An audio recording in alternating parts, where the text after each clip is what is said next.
Hello friend, তোমরা কেমন আছো? আশা করি সবাই ভালো আছো। আমিও খুব ভালো আছি। আজ আমরা গেছিলাম দক্ষিণেশ্বর মন্দিরে পুজো দিতে। যাওয়ার সময়কার ভিডিও তো করা হয়নি, আসার সময় দেখো ভিডিও করেছি।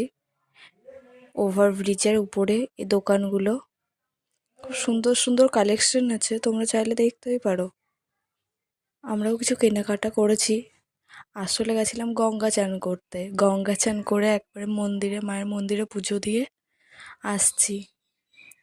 ঘাটে ভিড় ছিল বলে গঙ্গার ঘাটের ভিডিওটা আর তোলা হয়নি। দেখো আমাদের পুজো দেওয়া কমপ্লিট, এবার আমরা বাড়ি ফিরছি। এই যে কিছু ছবি তোমাদের সাথে শেয়ার করছি। যদি ভালো লাগে লাইক, কমেন্ট, শেয়ার এবং সাবস্ক্রাইব করো, পাশে থেকো। বাই।